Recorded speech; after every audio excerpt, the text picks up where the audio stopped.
Halo semuanya, Assalamualaikum warahmatullahi wabarakatuh.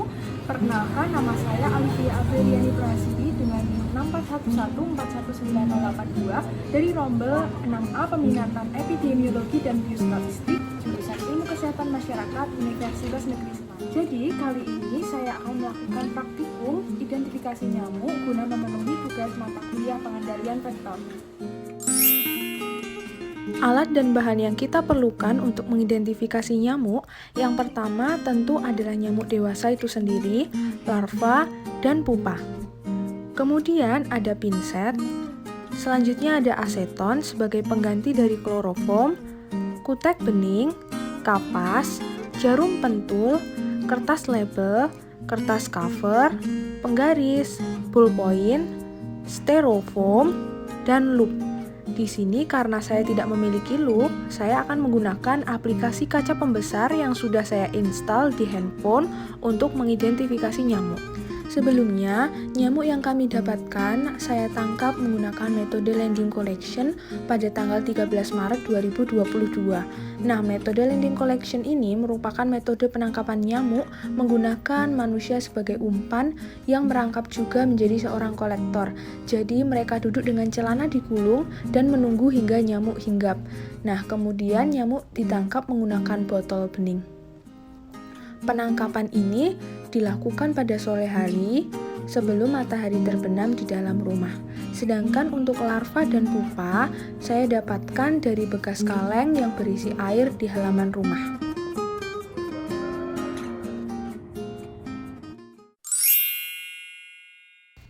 Setelah menyiapkan alat dan bahan yang diperlukan, sekarang kita masuk ke prosedur kerja. Sebelumnya, gunakan alat pelindung diri seperti masker dan handscoop untuk menghindari bau-bau menyengat, serta agar tangan kita tidak bersentuhan langsung dengan nyamuk dan bahan kimia lainnya.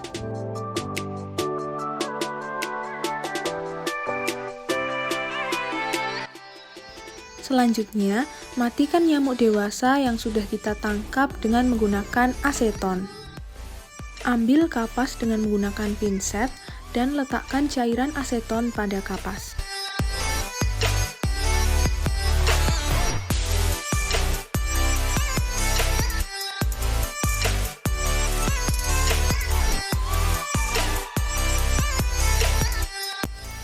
Selanjutnya, matikan nyamuk dewasa dengan menggunakan kapas yang sudah diberi aseton dengan memasukkan kapas tersebut ke dalam wadah bening tertutup yang berisi nyamuk hidup.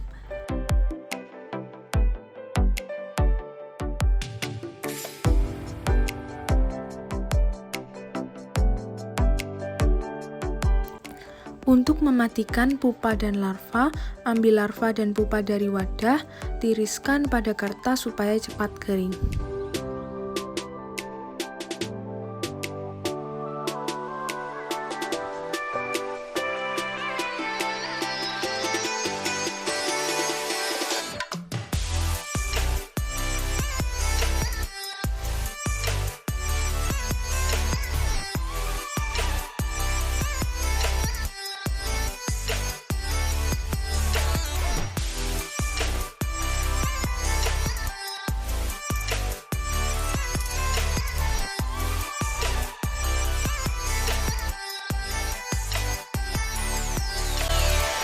Setelah kering, gunakan kapas yang sudah diberi cairan aseton dan dioleskan ke larva dan pupa sampai kondisinya mati.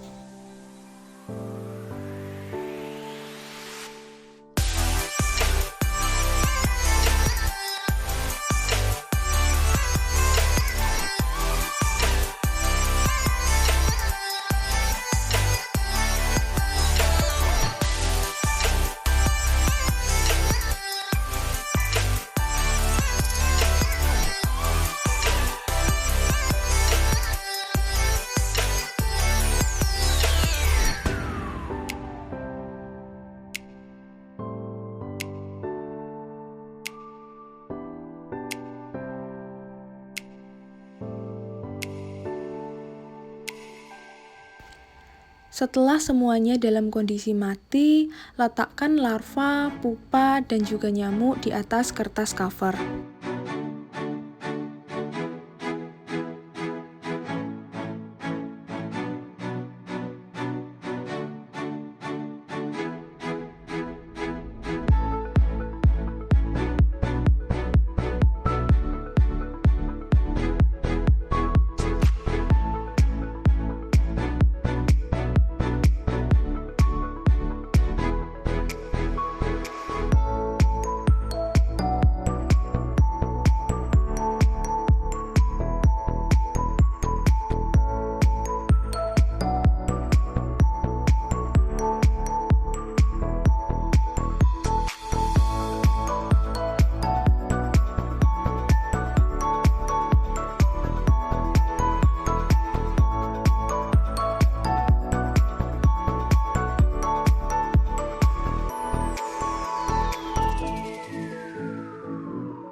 Dari beberapa nyamuk, saya akan mengambil 2 nyamuk dengan warna dan ukuran yang sedikit berbeda.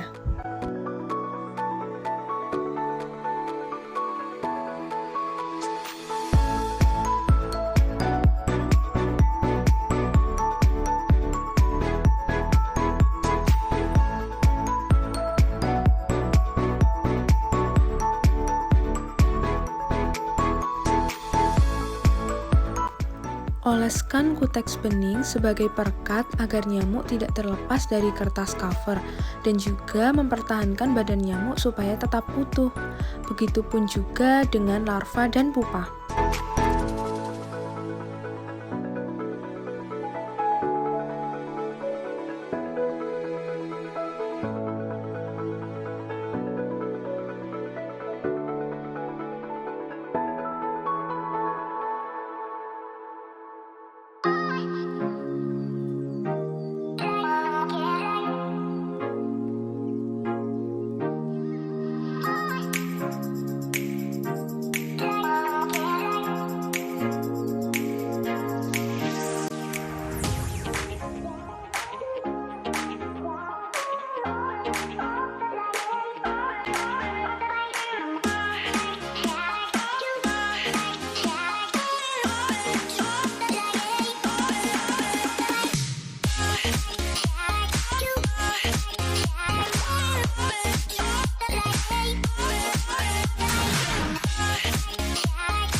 Sambil menunggu kering, siapkan kertas label kosong yang nantinya digunakan untuk menulis nama spesies nyamuk.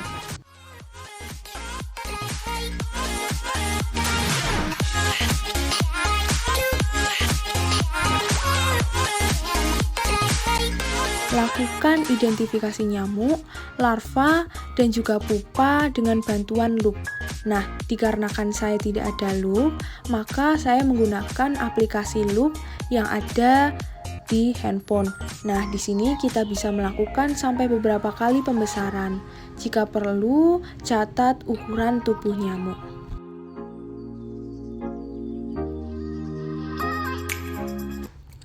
Tulislah hasil identifikasi dengan menuliskan spesies nyamuk pada kertas label.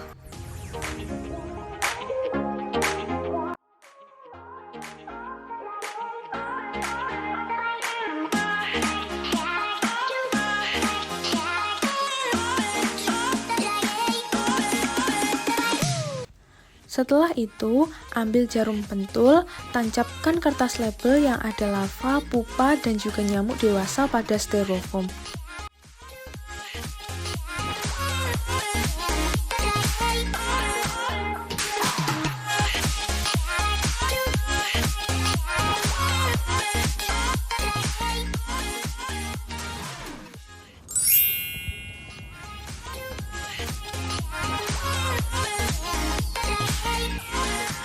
Berikut ini merupakan klasifikasi spesies nyamuk Aedes aegypti dan juga Culex quinquae fasciatus. Perbedaan morfologi siklus nyamuk dari telur hingga nyamuk dewasa dapat dilihat pada gambar tersebut.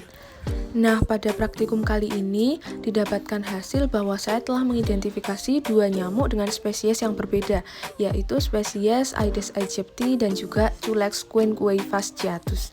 Kenapa Aedes aegypti? Karena nyamuk pertama yang saya identifikasi memiliki badan yang berwarna dasar hitam dan juga memiliki bercak dan garis-garis putih keperakan di bagian badan hingga kakinya, dan hal tersebut dapat terlihat jelas dengan penglihatan manusia.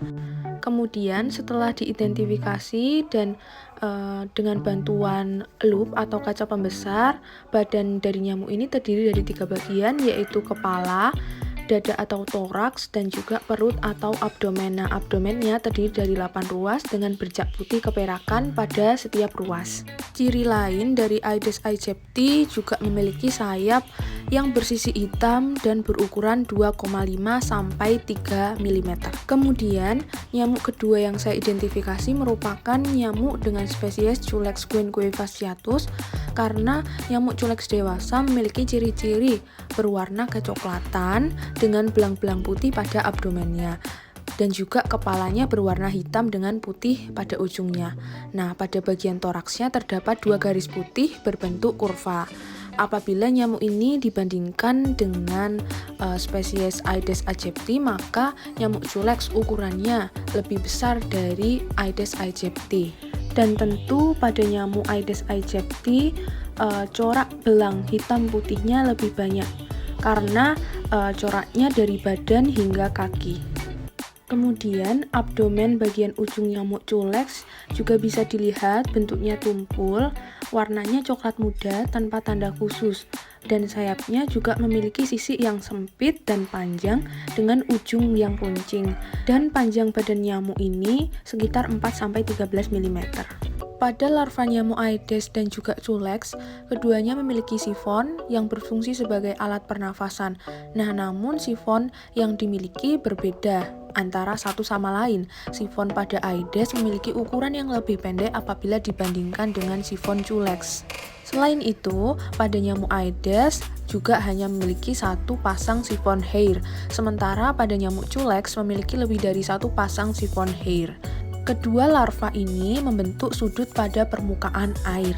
Larva nyamuk Aedes yang saya dapatkan, saya ambil dari kaleng bekas yang berisi air menggenang di luar rumah. Hal itu sesuai dengan Direktorat Jenderal Pencegahan dan Pengendalian Penyakit bahwa tempat perkembangbiakan larva Aedes aegypti salah satunya adalah di tempat penampungan air berupa genangan air buatan, seperti ember, bak mandi, ban bekas, kaleng bekas, dan lain-lain.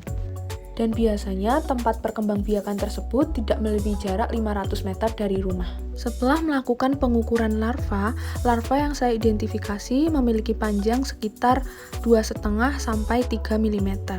Sehingga bisa dikatakan bahwa larva tersebut adalah larva instar 2. Selanjutnya adalah identifikasi pupa nyamuk.